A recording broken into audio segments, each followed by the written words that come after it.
Hola, querido. Hablaremos hoy sobre la predicación evangelística. La predicación evangelística, como su propio nombre dice, tiene por objetivo alcanzar al pecador con el evangelio. De ahí viene el nombre evangelístico. Alcanzar al pecador en su situación de pecado.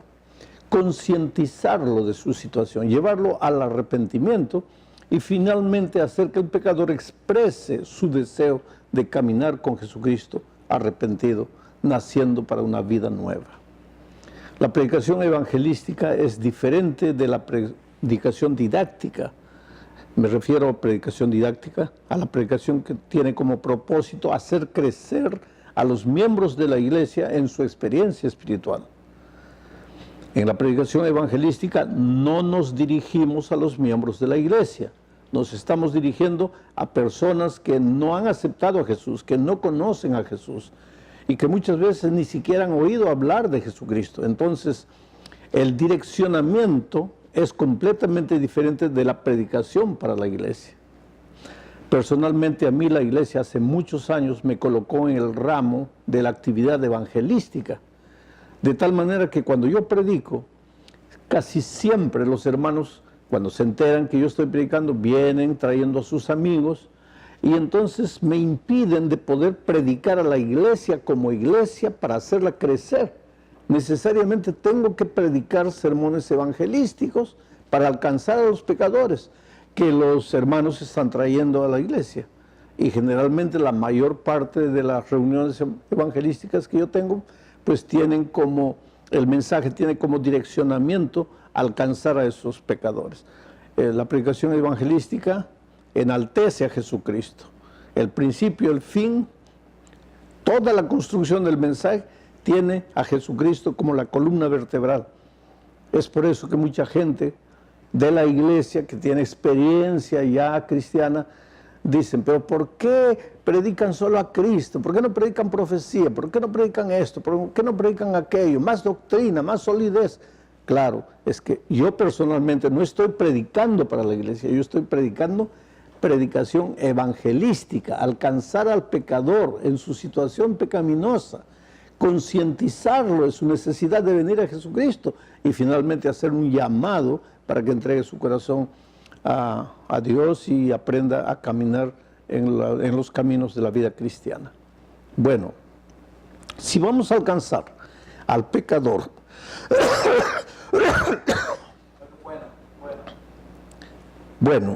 si vamos a alcanzar al pecador en su situación pecaminosa, tenemos que saber que el ser humano natural básicamente es egoísta.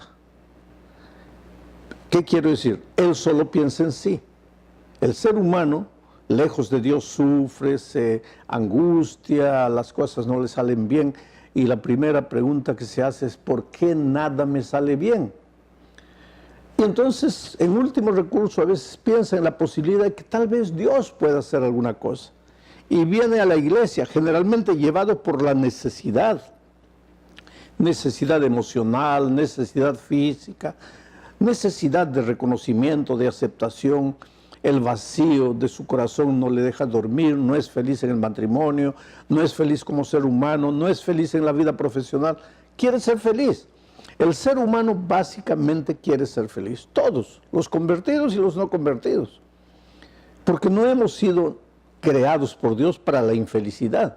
Somos seres humanos con vocación de felicidad, pero vivimos en un mundo malo, en un mundo que nos hace sufrir, que nos presenta espinos y cardos en medio del camino y no somos felices. Entonces, ¿cómo vamos a alcanzar al pecador en su situación pecaminosa y concientizarlo de su necesidad de venir a Jesucristo? Vamos a comenzar por su egoísmo, quiere decir, su necesidad de querer ser feliz. Si él quiere ser feliz, vamos a mostrarle a Cristo como la grande solución o como la única manera, la única persona, Cristo, la única persona de encaminarlo por los caminos de la felicidad. Y eso lo aprendemos del propio Señor Jesucristo. En su primer sermón, que es llamado el Sermón de la Montaña, que es cómo Jesús predicó. bienaventurados los que. ¿Qué quiere decir bienaventurados? Quiere decir felices los que. Felices. Bienaventurados los que. Felices los que hacen esto. Felices los que hacen esto. En otras palabras, ¿quieres ser feliz? Haz esto. ¿Quieres ser feliz? Haz esto. ¿Quieres ser feliz? Haz esto. Y Jesús no estaba predicando la teología de la prosperidad. Simplemente Jesús estaba agarrando al pecador en su estado pecaminoso. Sabía que el ser humano es movido a necesidad y trabajaba con él a partir de su necesidad. Un grande maestro de predicación, Henry Fosdick, dijo una vez: todos los seres humanos que quieren alcanzar el corazón de sus oyentes tienen que comenzar a hablarles a partir de sus necesidades. ¿Tú sabías que el ser humano es movido a necesidad? Así como la gasolina mueve al carro, la necesidad mueve al ser humano. Todo lo que el ser humano hace, lo hace por necesidad. ¿Por qué entra a una panadería? Porque necesita pan. ¿Por qué entra a una zapatería? Porque necesita zapato. ¿Por qué va al médico? Porque necesita remedio. El ser humano es movido a necesidad. ¿Por qué viene a la iglesia? Porque necesita llenar el vacío de su corazón. Entonces, si tú quieres alcanzar al ser humano, hacer que él abra su mente, abra su corazón, que quiera oírte, que quiera comprometerse con el mensaje que le estás dando, tienes que hablar a partir de sus necesidades. ¿Y cuáles son las necesidades básicas del ser humano hoy? Por lo menos 5. Todos los seres humanos tienen necesidades familiares, problemas familiares, dificultades familiares. No estoy hablando solamente de problemas entre esposo y esposa, padres e hijos, hermanos con hermanos, el yerno con la suegra. Todos tienen problemas, y no solo problemas de discusión, de conflictos, sino están preocupados: ¿qué será de mi hijo? ¿Por qué mi esposa hace esto? ¿Por qué mi suegra hace esto? ¿Dónde estará mi madre? ¿Cómo le estará yendo a mi hijo? Problemas. Ahora, si tú tomas el mensaje bíblico y orientas ese mensaje a esos problemas y te diriges al público mostrando que la Biblia puede resolver ese tipo de problemas, puedes creer que la gente te va a oír, porque todos tienen problemas familiares. Segunda cosa, todos tienen problemas económicos. El rico y el pobre. ¿Cuál es el problema del pobre? Que no tiene dinero, que no tiene empleo. ¿Y cuál es el problema del rico? Que no sabe qué hacer con tanto dinero. ¿Cómo que no sabe qué hacer? Sí, él tiene miedo de perder el dinero. ¿Sabía que los ricos tienen miedo de perder el dinero? Entonces ellos están todos los días mirando la bolsa de valores, la cotación del dólar, porque tienen miedo de perder su fortuna. Si tú predicas cualquier mensaje bíblico, cualquier tema doctrinal, lo que sea, pero orientado hacia los problemas económicos, vas a llegar al corazón del pecador. Todos los seres humanos tienen problemas profesionales. Gente que está trabajando en una buena profesión, pero no es feliz. Gente que no tiene profesión. Gente que no tiene empleo. Gente que no aguanta al jefe. Jefe que no aguanta al empleado. Cualquier cosa que prediques, orienta tu mensaje a esas necesidades. Cuarto, todos los seres humanos tienen problema de culpa, aunque no hayan hecho nada. ¿Quieres hacer una prueba? Dile a un amigo hoy: mira lo serio así. Mira, después de la reunión quiero hablar seriamente contigo. Y a partir de ese momento comienza a observarlo. Ya le deshiciste el día. Se va a poner nervioso, porque va a estar pensando: ¿pero qué quiere hablar? ¿Qué habré hecho? ¿Qué habré dicho? Él no ha hecho ni ha dicho nada. Pero es que todos los seres humanos tenemos problemas de culpa. Los psicólogos le llaman culpa existencial, culpa de ser, culpa de haber nacido, culpa de estar vivo. Pero muchos tienen culpa porque han hecho cosas malas. Por lo tanto, cuando tú tomas el mensaje bíblico y lo diriges a las necesidades básicas, la culpa en el ser humano, todo ser humano va a estar dispuesto a abrir el corazón y a entregarse a Jesucristo. Finalmente, todos los seres humanos tienen problemas de soledad. en algún momento se sienten solos. Pueden estar rodeados de amigos, tener familia, pero se sienten solos. Problemas de realización. ¿Quién no quiere realizarse en la vida? Pero a veces nadie reconoce su valor. Cuando tú miras a la persona y le dices, mira, tal vez en este mundo nadie te comprenda, pero tú eres precioso para Jesús. Puedes creer que estás tocando el corazón de ese hombre. Entonces, cuando tú agarras cualquier mensaje bíblico y lo orientas por esas necesidades para el público, la gente va a querer oírte.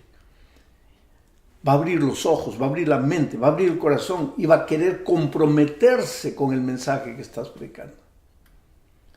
Ahora me puedes decir, pero si esto es egoísta y yo voy a cultivar su egoísmo, ¿no estoy aumentando su situación de pecado? No, querido. Tú tienes que alcanzarlo al ser humano donde está, egoísta como es, y traerlo lentamente a los caminos de Dios y enseñarle que su verdadero problema es la falta de Jesucristo en su vida. Enseñarle a darle gloria a Dios, a devolverle honra a Dios, a caminar en los caminos de Dios. Pero para eso tienes que traerlo, agarrarlo en su estado egoísta. Es como cuando vas a pescar. Tú colocas en el anzuelo la carnada que le gusta al pescado y después lo vas trayendo hacia ti. Igualito es el pecador. Tú tienes que alcanzarlo donde está y traerlo lentamente. Ahora, me preguntaron cuál es el valor de las historias en la predicación. Esto es interesante. ¿Sabes por qué? Porque cuando tú predicas solamente conceptos bíblicos y debes predicar, al final yo voy a dejar eso para el final porque para mí es lo más importante. Debes predicar la Biblia. Si quieres llegar al corazón de las personas, tienes que predicar la Biblia. Pero la Biblia y los conceptos bíblicos como que se encuentran algo distantes del pecador del siglo XXI. El pecador de este siglo, especialmente el ser humano bombardeado por tantas teorías, por tantas filosofías, hoy día con las redes sociales, él no sabe en qué creer, a quién seguir. Ese ser humano vive angustiado. Ese ser humano necesita que tú lo alcances con el poder de la predicación. ¿Y cómo lo vas a alcanzar? A través de las historias. Aquí entra el valor de las historias. La Biblia puede estar distante parecerle distante. Son historias del pasado, de los tiempos bíblicos, cuando el mundo era otro, cuando no había tecnología. Pero cuando tú agarras una historia de la vida real de hoy y le muestras al ser humano que la teoría bíblica funcionó en la vida de María, quien yo conocí el año pasado, y estaba perdida, destruida, quería suicidarse porque se había divorciado, pero una noche entró a la iglesia y encontró la palabra de Dios y su vida fue transformada. Ahí el mensaje bíblico que al ser humano de hoy le parece tan distante, cobra realidad, porque el oyente piensa así. Quiere decir que si funcionó en la Biblia, pero también funcionó en la vida de María el año pasado, puede funcionar en mi vida ahora. Ese es el valor de las historias. Cuando tú, después de predicar el mensaje, comienzas a contar una historia, las personas se identifican con la historia. Tú puedes decirle al pecador muchas cosas que tienen que ver con su vida, pero a través de la historia, de la vida de otra persona. Y él va a asimilar con facilidad. Ese es el valor de las historias. Por eso, tú tienes que estar atento si eres un predicador, si quieres ser un predicador que sea usado con poder por Dios, tienes que estar atento a la vida, a las circunstancias. Porque las mejores ilustraciones para sermones no se sacan de un libro llamado 5000 ilustraciones para sermones. Las mejores ilustraciones se sacan de la observación. Cada vida de un miembro de iglesia es un testimonio. Pregúntale a los hermanos, a ver, ¿cómo te convertiste? ¿Cómo conociste a Jesucristo? Y ahí tú vas a tener 100, 200 historias, porque cada vida es una historia fabulosa de cómo el Evangelio alcanzó a esa persona. Muchos eran enemigos de la iglesia, no querían saber nada de la iglesia, odiaban la iglesia. Muchos estaban perdidos en sus conceptos existenciales. Muchos estaban hundidos en vicios, pero el poder los alcanzó. Y esas historias, cuando tú las cuentas, te van a ayudar poderosamente para que tu mensaje cobre realismo, actualidad para la experiencia de cada persona. Ahora, tienes que predicar la palabra de Dios. ¿Cuál es la fuente de los mejores sermones evangelísticos? La palabra de Dios. Mira, la palabra de Dios tiene un poder extraordinario. Yo me acuerdo de aquellos tiempos cuando los predicadores recibían sermones escritos que contaban de la bomba atómica, que la guerra en el Irak, que el descubrimiento el descubrimiento aquello. Eso no es sermón evangelístico. El poder de la predicación evangelística sale de la palabra de Dios. La palabra de Dios, mira, cuando no había cielos ni tierra, por la palabra de Dios fueron creados los cielos y la tierra. Imagínate el poder de la palabra de Dios, poder creador. Ahora, cuando Jesucristo estuvo en esta tierra, encontró un día un paralítico, 38 años que no podía andar. Ahí vino la palabra de Jesús: levántate, toma tu lecho y anda. Y el paralítico se levantó y anduvo. En otra ocasión Jesucristo encontró un cadáver, 4 días, ya estaba podrido, ya olía mal. Y viene la palabra de Jesús: levántate, sal, y Lázaro sale. Ese es el poder de la palabra de Dios. Ahora, hoy día no está la palabra creadora de Dios antes de crear el cielo y la tierra. No está la palabra redentora de Jesucristo haciendo maravillas, pero está la palabra escrita, que es la Sagrada Escritura. Entonces, cuando tú abres la Biblia para predicar, pues estás usando la palabra de Dios. ¿Y cuál es la promesa de Isaías? Mi palabra no volverá a mí vacía. Así como cae la lluvia a la tierra y no vuelve hasta que no haya cumplido su misión, mi palabra, dice Dios, no volverá a mí vacía. La palabra es más poderosa que una espada de 2 filos. Penetra hasta las médulas. El corazón más duro es conmovido. El filósofo más incrédulo se rinde. El hombre viciado, el ateo más racional se entrega. No hay nada que pueda resistir al poder de la palabra de Dios. Por eso, si tú quieres ser un predicador de éxito, haciéndote un resumen hasta aquí, primero, predica la palabra de Dios.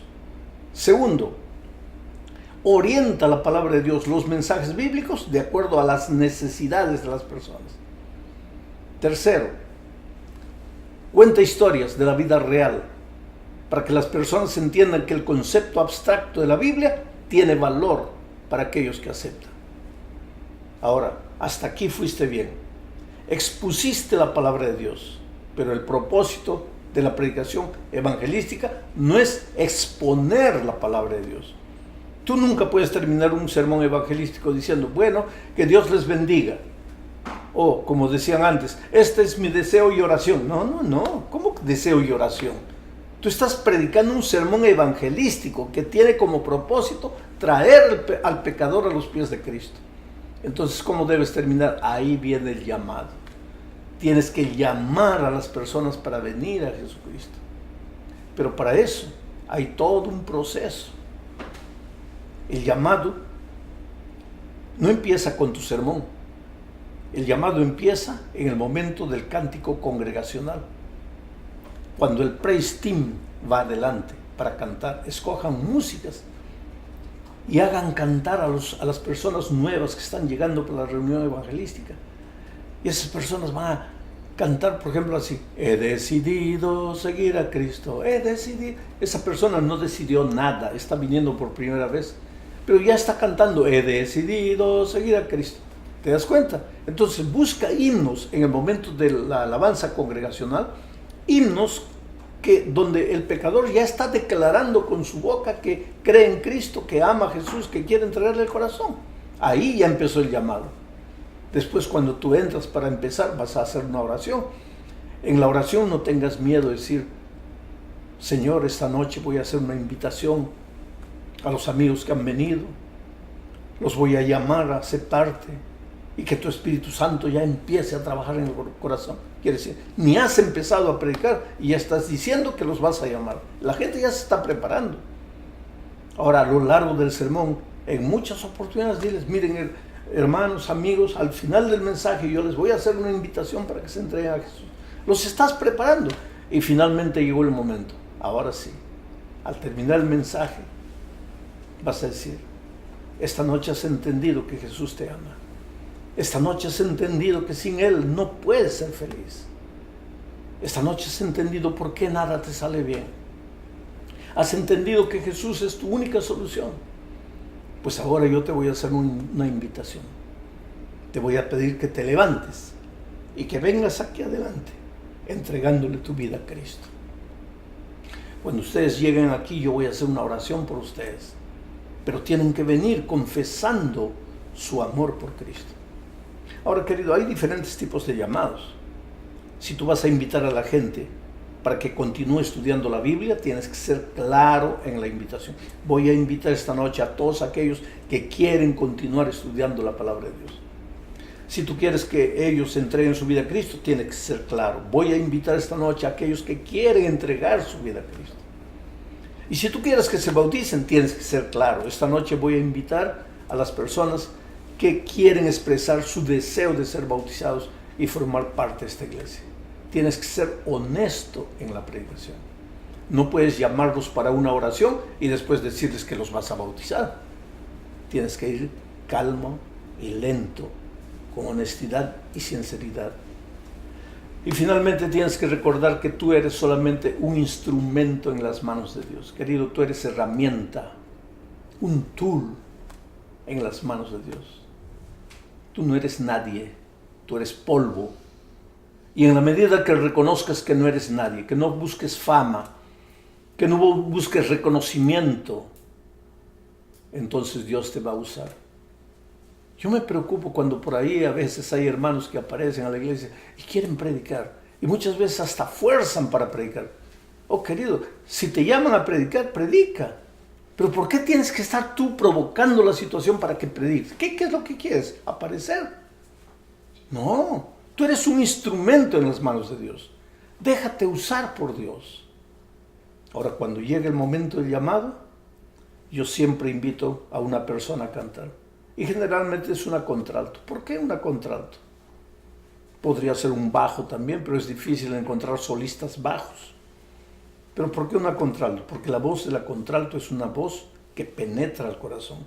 La voz de la soprano es una voz que despierta admiración. Pero la voz de la contralto es una voz que penetra el corazón. Entonces, mientras tú estás llamando y la cantante va cantando, ¿qué va a suceder? A veces el Espíritu de Dios usa la palabra hablada hasta un cierto límite. Pero hay rincones en el corazón humano a donde la palabra hablada no entra. Pero ahora viene la palabra cantada. Y tiene la capacidad de entrar a esos rinconcitos a donde la palabra hablada no ha llegado. Por eso cuando tú escoges una cantante para la predicación, no tiene que ser simplemente una hermana que tenga una linda voz, sino una vida de entrega, de consagración, que se deje usar. Porque así como el Espíritu de Dios va a usar al predicador, va a usar también a la cantante. Que Dios te bendiga, querido. Sé feliz, no hables difícil. Primero predícale el sermón tal vez a tus hijos. Si tus hijos te entienden y te dicen que entendieron, que les gustó, está listo para predicar al público. No trates de ser sofisticado, no trates de mostrar grandes cosas. Y en predicación evangelística, no andes citando a la sierva del Señor. Lee, estudia. Uno de los mejores libros evangelísticos que existen es El Camino a Cristo.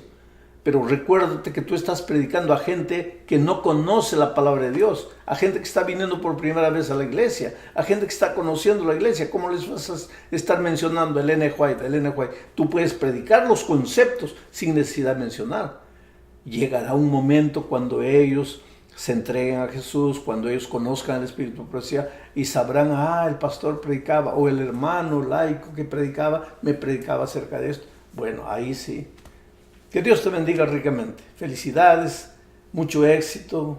Recuerda que eres un instrumento, por lo tanto debes colocar tus manos, tu vida en las manos de Dios, pedirle que Dios te ayude.